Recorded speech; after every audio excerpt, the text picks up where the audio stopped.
In the hushed, gilded corridors of the monarchy, where every smile is measured and every whisper carries weight, a breaking point was reached not in Parliament, nor on a battlefield, but in a sunlit palace hallway. For years, the world saw only curated images, a united front, a modernizing monarchy. But behind the scenes, a slow, quiet strain was building, a story of a child caught in a silent struggle and the devoted protector who watched it unfold. This is not a fairy tale. It is the true, unvarnished account of the day a royal guard, sworn to silence and service, found he could no longer stand by. His shocking loss of control in early 2026 ripped away a carefully maintained facade, forcing into the open the long-hidden reality of Camilla's treatment of Princess Charlotte.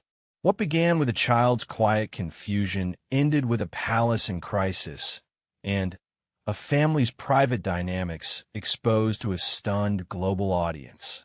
This is the story of what really happened. The morning had begun with the crisp, ordered precision that defined life at Windsor.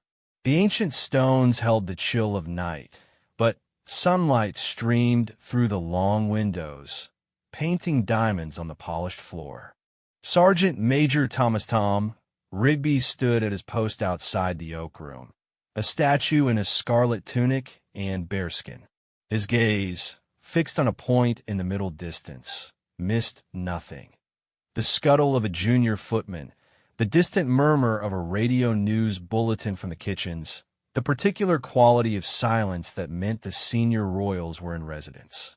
Tom was a man built for this duty, solid, imperturbable, with eyes that had seen everything and a mouth that revealed nothing. He had served for 18 years through weddings, funerals, and the slow, seismic shifts within the House of Windsor.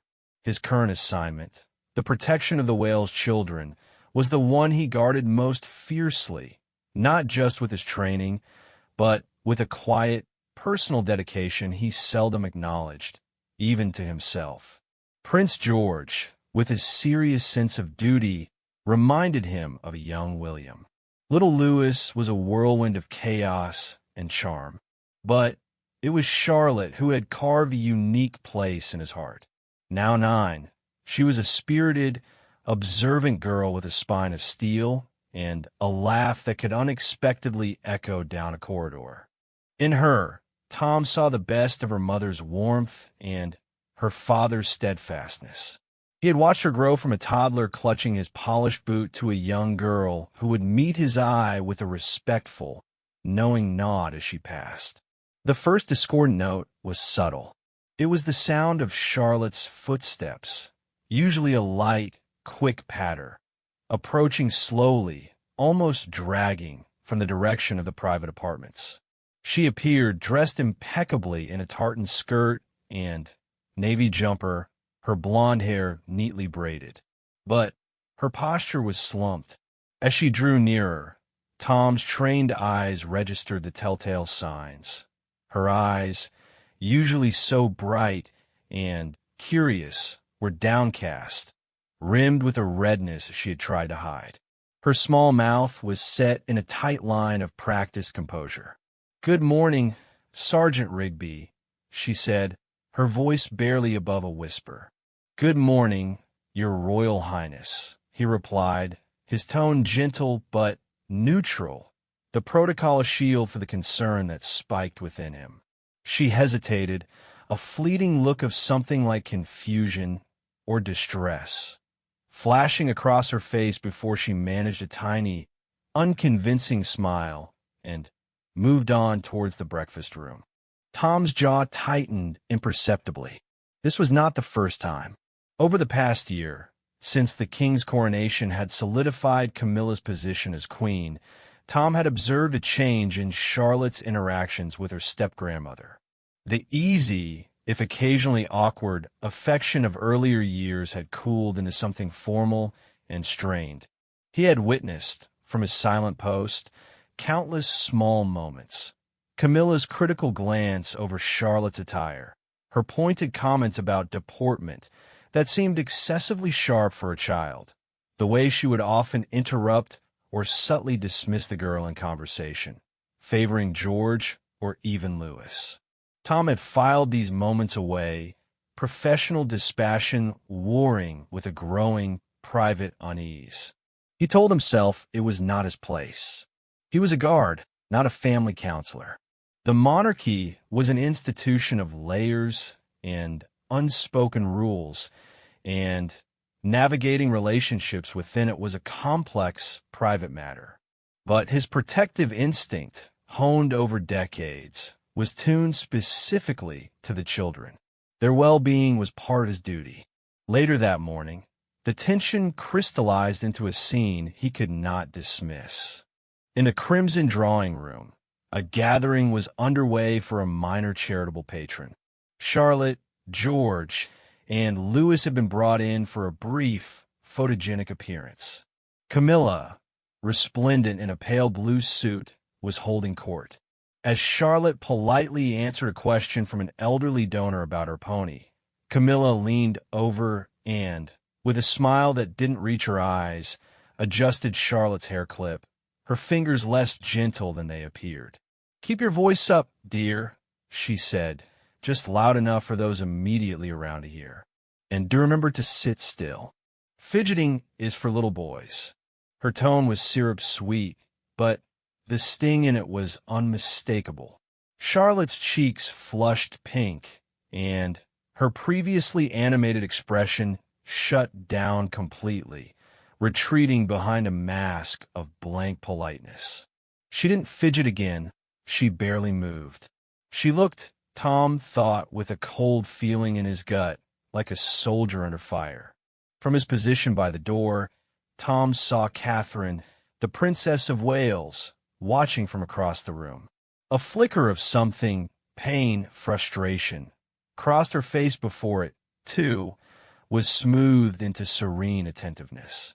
William was engaged with another group, seemingly unaware. The contrast was stark, the public image of a doting, blended family, and this private, subtle erosion of a child's spirit. The event ended, and the children were ushered out. As Charlotte passed him, she didn't look up. The bright, resilient girl he knew seemed dimmed, folded in on herself. For the rest of the day, the incident replayed in Tom's mind. It was a small thing, perhaps, a grandmother's corrective remark, but context was everything. He had seen the pattern. He knew the cumulative weight of 1,000 such remarks. That evening, during his security briefing, he considered mentioning his observations to the Wales's private secretary. But he stopped himself. What would he say? That the Queen Consort, now Queen, was occasionally sharp with her granddaughter? It would sound like overreach, disloyalty to the institution. He was a soldier, not a spy. He clenched his fists behind his back, the frustration a live wire in his chest. His duty was to protect from external threats. This was an internal chill, a psychological frost, and he had no protocol for it. As he stood his night watch, the castle silent around him, Tom Rigby felt a fissure in his professional resolve. The code of silence, the command to see nothing and say nothing that was not a direct threat to security, began to chafe. He thought of Charlotte's red-rimmed eyes that morning, the defeated slump of her shoulders. He was guarding the body, but who was guarding the heart? The question haunted him, a silent alarm bell in the quiet dark, signaling that the orderly world he served was building toward a storm he could no longer ignore. The weeks following the drawing room incident settled into a tense, new normal. The palace machinery, vast and intricate, hummed along. Public engagements were flawlessly executed. Smiles were broadcast, hands were shaken, and the narrative of a harmonious, revitalized monarchy continued unabated. But within the private apartments, the atmosphere had grown palpably colder, a chill that seemed to emanate from the increasingly frequent interactions between Queen Camilla and Princess Charlotte. Tom Rigby's postings often placed him as a silent witness. He saw Charlotte, once eager to share a story or a discovery from her lessons, grow quieter in Camilla's presence. Her responses became memorized, robotic. He watched as Camilla's critiques, always delivered with that veneer of benevolent guidance, became more specific, more personal. It was no longer just about posture or volume. It was about her interests being tomboyish, her laughter being a bit too hearty for a young lady, her close relationship with her mother being framed as a lack of independence. One afternoon, Tom was stationed in the corridor outside the library. The door was slightly ajar. Inside, Camilla was overseeing Charlotte's practice for a small poetry recital for a family gathering. Charlotte's voice, clear and sweet, recited a verse. "No, no, Charlotte." Camilla's voice cut in, not unkindly, but with a relentless edge. "It's about feeling, not just words. You sound like you're reading a shopping list. Try to inject some softness, some grace. Think of how a real princess would convey it." There was a long pause. Tom could imagine Charlotte's face, the struggle to comprehend an abstract, cruel criticism. "I'm trying, Granny," came the small, strained reply. "I know you are, darling," Camilla said, and Tom could hear the dismissive smile in her voice. "But trying isn't always enough, is it? Let's go again. And perhaps stand up straighter. You're slouching." The recitation began again, shakier now. Tom's hand, resting on his ceremonial sword, gripped the hilt until his knuckles turned white. This was not discipline. This was dismantling.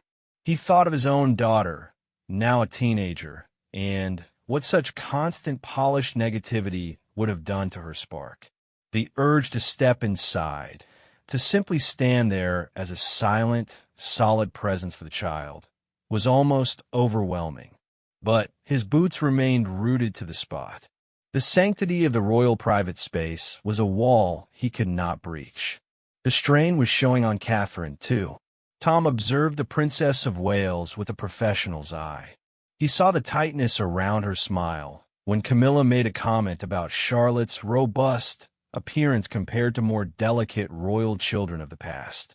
He witnessed a brief, heated exchange between Catherine and William in a deserted hallway, their voices low but urgent.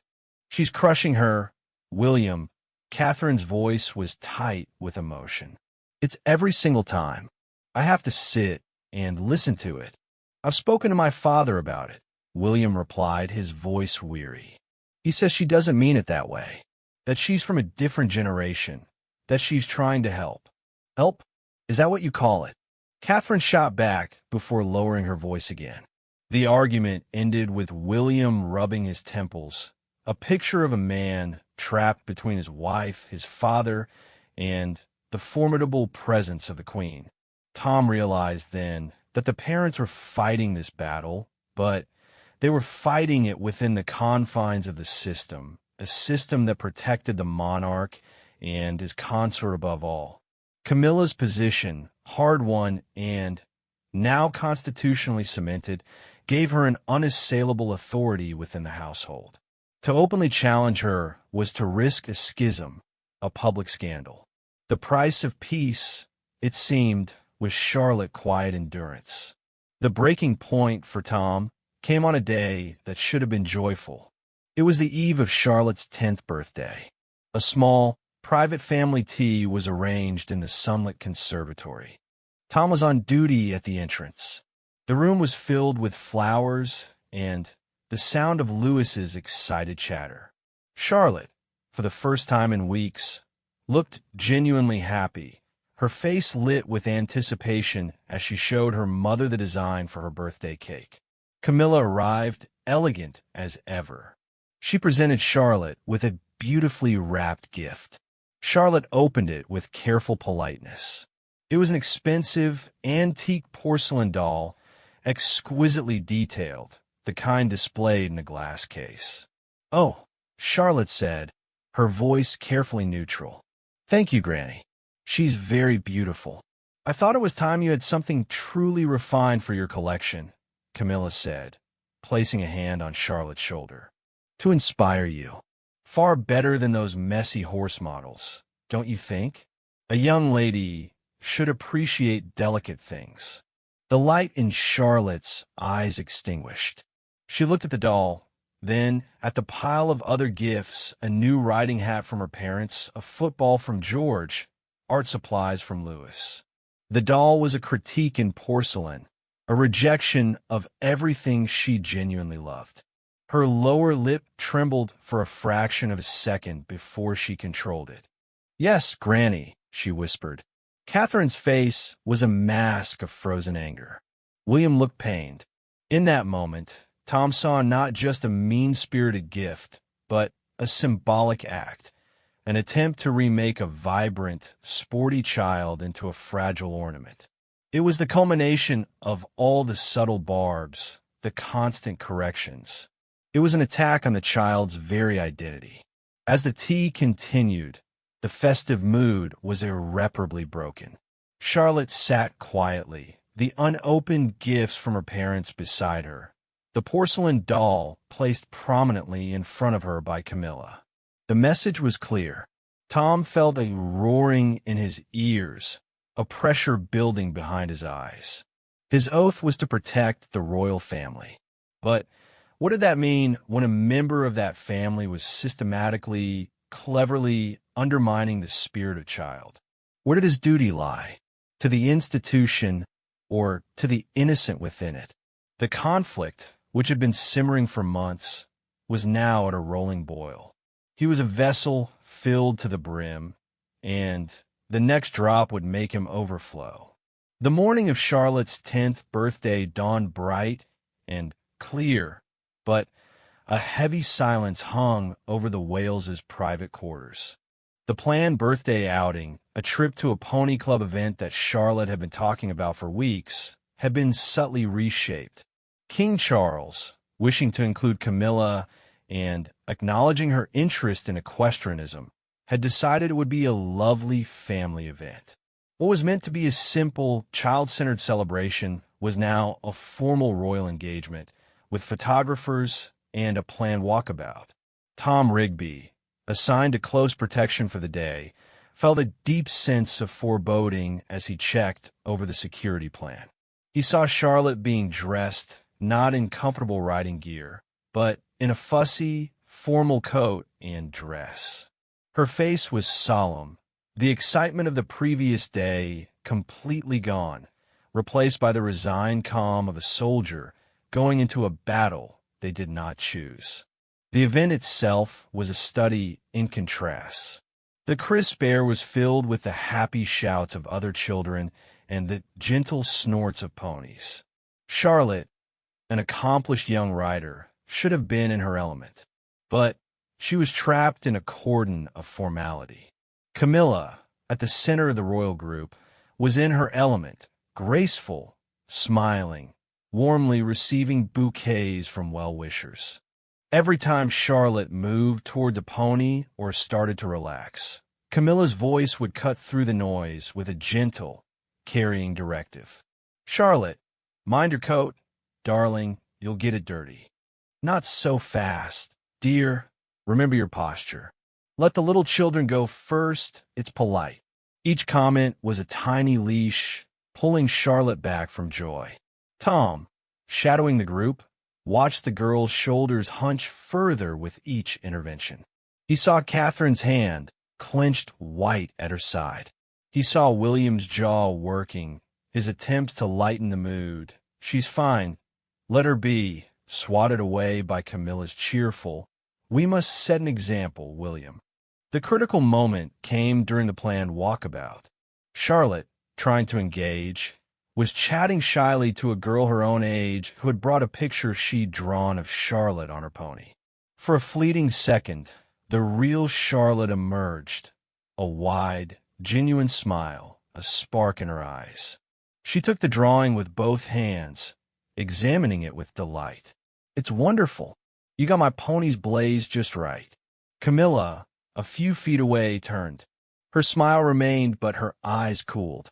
She glided over and placed a hand on Charlotte's back.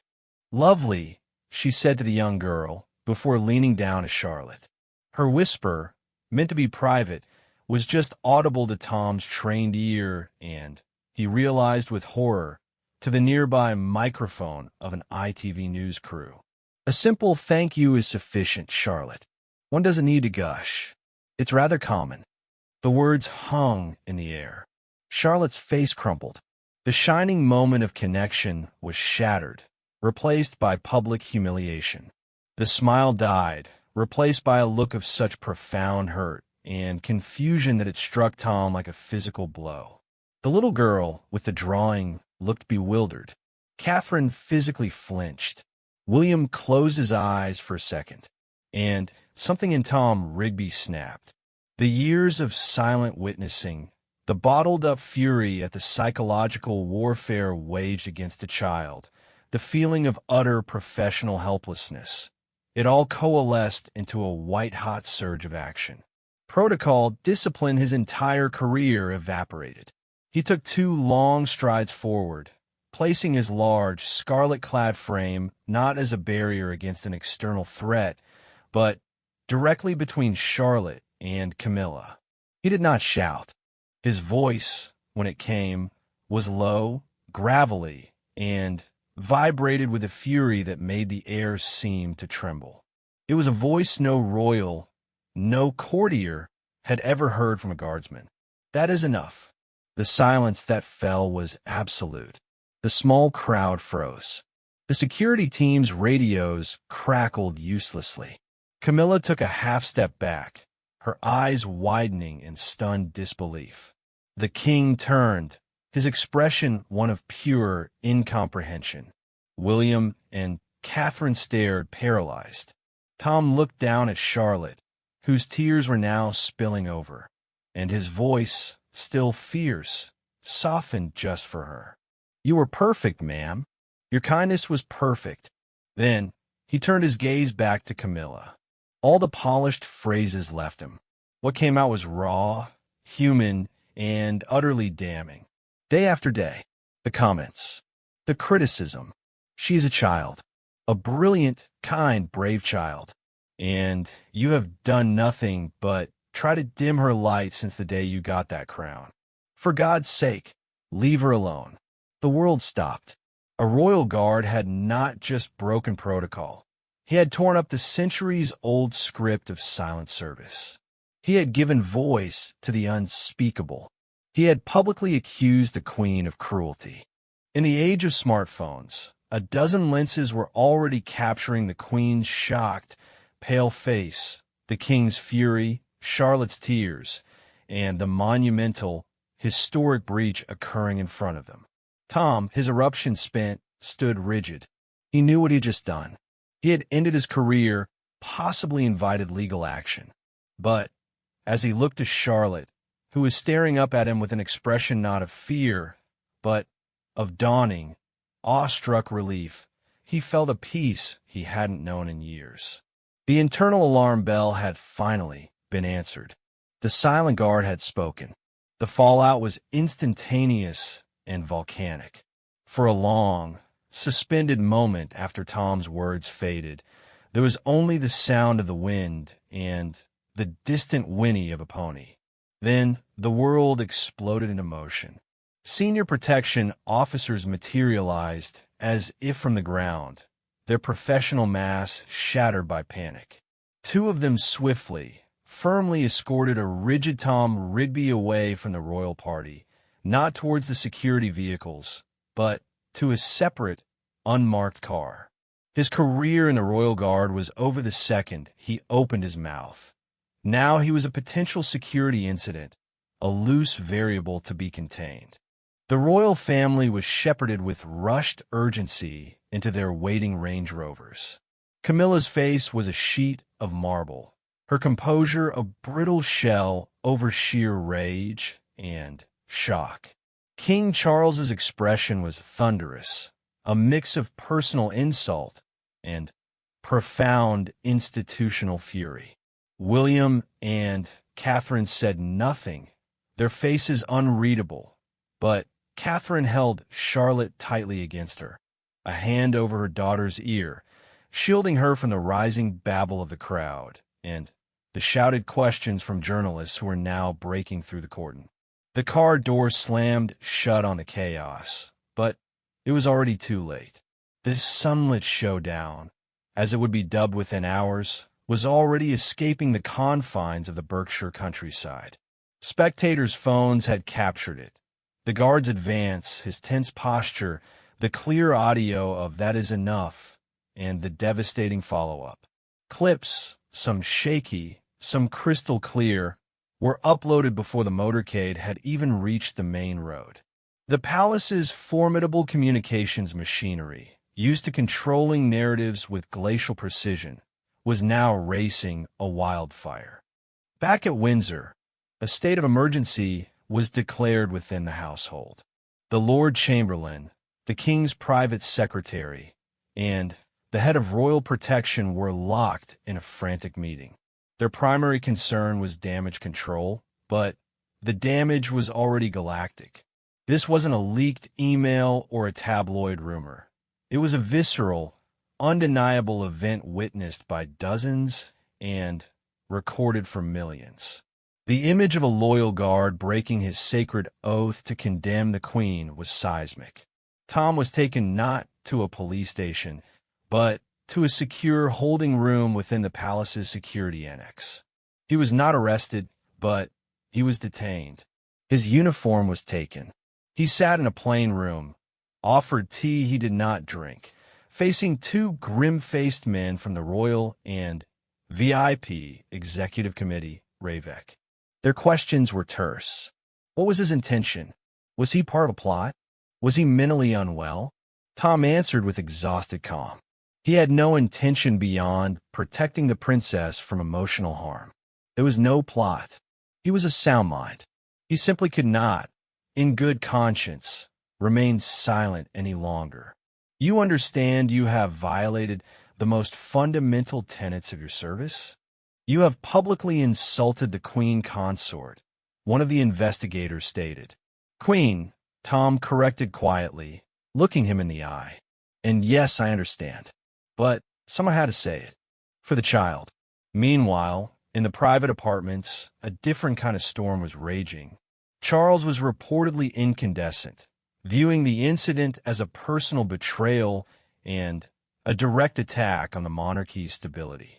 Camilla had retreated to her rooms, humiliated and furious, surrounded by her own staff who were reportedly feeding her a narrative of a deranged guard with a personal grudge.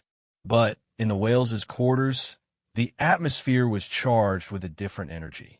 Once the children were settled, Louis and George confused, Charlotte emotionally exhausted but strangely calm, William and Catherine finally had the conversation they had been avoiding for a year. With the ugly truth now screaming from every news website, pretense was impossible. He said what every one of us has been thinking, Catherine said, her voice trembling not with fear, but with release. He said it for every time we've had to bite our tongues. William, he was defending our daughter, publicly, when we felt we couldn't. William, pacing, ran a hand through his hair. I know. God, I know. But the consequences, this is a constitutional crisis. The staff, the family, it's all broken now. It was already broken, Catherine replied fiercely. We were just pretending it wasn't. Charlotte has been paying the price for our politeness. Out in the world, the digital tsunami was cresting. News anchors struggled for appropriate language. Unprecedented, a historic breach of protocol. But what did the GAR mean by day after day? Social media divided instantly. Hashtags like hashtag Justice for the Guard and hashtag Stand with Charlotte trended globally, alongside hashtag Respect the Queen and hashtag Palace Coup. The grainy videos were dissected frame by frame. Lip readers confirmed Tom's words. Body language experts analyzed Charlotte's flinch, Camilla's cold smile, Catherine's protective anger. The palace's first terse statement, a matter concerning a member of the protection staff, is being dealt with internally. The family asked for privacy at this time, was met with universal derision. The dam of secrecy had burst, and the public demanded to know what day after day entailed. By nightfall, sources, palace aides, former staff, friends of friends, began to whisper to journalists. Not officially, not on the record, but the whispers were consistent. Stories of a frosty relationship, of impossible standards, of a child being systematically corrected began to coalesce into a coherent, damning background narrative. The guard's outburst was no longer an isolated act of madness. It was portrayed as the inevitable explosion resulting from sustained, unseen pressure. Tom, sitting in the quiet room, knew none of this. He thought of his family, the shame he might have brought them, the pension he had lost. He thought of Charlotte, hoping his actions had not made things worse for her. He had acted on pure instinct, a final, irreversible intervention. He had no plan, no next move. He was now a prisoner of the system he had defied, waiting to see what form his punishment would take, unaware that his 5 sentences had already changed the monarchy forever. In the cold, gray light of the following morning, the palace was a fortress under siege, not by protesters, but by the relentless glare of global scrutiny. The incident had metastasized from a scandal into a full-blown legitimacy crisis. Parliament was asking quiet, urgent questions. Editorial boards questioned the king's judgment in managing his own household. The public's sympathy, guided by those potent videos, was crystallizing not around the affronted monarch, but around a frightened little girl and the guard who defended her. Behind the scenes, a fierce power struggle was underway. King Charles, advised by his old-school courtiers, demanded the strongest possible action against Tom Rigby. Prosecution for breach of the peace, sedition, anything to reassert authority and punish the blasphemy against the crown. They pushed for a narrative of alone, unstable malcontent. But from the Wales's household, a powerful counterpressure emerged. William and Catherine, through their increasingly influential private secretary, made it unequivocally clear that prosecuting Rigby would be seen as an act of vengeance against a man who spoke a truth they privately acknowledged. It would turn him into a martyr and permanently tar Camilla as the villain who punished her defender. More importantly, they hinted that their own cooperation with the firm going forward would be contingent on a just and compassionate resolution. The threat was unspoken, but clear. The future of the monarchy rested on the shoulders of their young family, and they would not allow that future to be anchored to a scandal of bullying. The stalemate was broken by an unlikely figure, the now former Sergeant Major Thomas Rigby.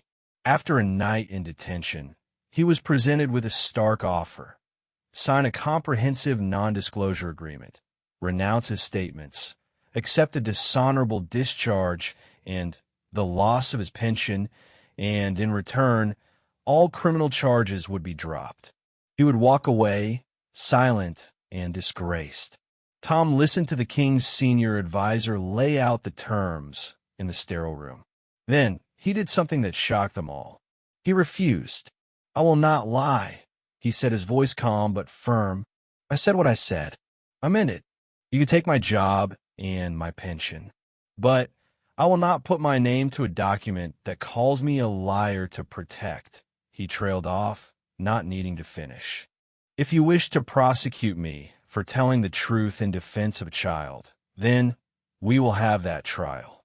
The world can hear it all." This was the palace's worst nightmare. A trial would be a circus, with Tom's defense team inevitably subpoenaing staff, analyzing diaries, and placing Charlotte's well-being directly at the center of a legal battle. It was an untenable risk. Forced to backtrack, a desperate, face-saving compromise was cobbled together. Tom would be medically discharged on grounds of acute stress, a nod to the palace's preferred unstable guard theory, but without a formal dishonor. He would retain a significantly reduced pension. In exchange, he would agree to a lifetime of silence about his service, not through a draconian NDA, but through a mutual understanding that speaking out would void the agreement. It was messy, imperfect, but it allowed both sides to step back from the brink. The public announcement was a masterpiece of obfuscation, citing private family matters and the well-being of all concerned. But nobody was fooled. The real message was in what happened next. Queen Camilla's public schedule was paused indefinitely. A long-planned solo tour was quietly canceled. The official line was a need to focus on supporting the king, but the truth was she had become toxic. The revelation of her treatment, confirmed by the guard's sacrifice and the palace's frantic reaction, had damaged her reputation beyond quick repair. Her influence within the household was sharply curtailed. The most significant change, however, was in the Wales's standing. William and Catherine emerged from the crisis not as victims, but as empowered modernizers. They insisted on and received a formal separation of their household from the king's in all but name. They would base their operations primarily from Adelaide Cottage, physically and symbolically distancing their children from the old court dynamics. Catherine, in particular, was praised for her maternal ferocity. The family's first public appearance after the crisis was a carefully casual walk, Charlotte holding both her parents' hands, smiling a real, unburdened smile. The public adored it. Tom Rigby disappeared. He returned to his home village a complex figure, a hero to many, a traitor to some, a relief to a few. He never spoke publicly again, but his action had been its own statement, a seismic event that rearranged the royal landscape. The monarchy, in the end, adapted. It had to. The story of 2026 became a cautionary tale etched into its modern history. It proved that the world would no longer tolerate opaque, old-world cruelty, even when wrapped in velvet and protocol. It showed that the fiercest protectors of the crown's future might not always wear a uniform, and that sometimes the greatest service to an institution is to hold a mirror to its flaws. The facade of perfect unity was gone, replaced by a more honest, if messier, reality.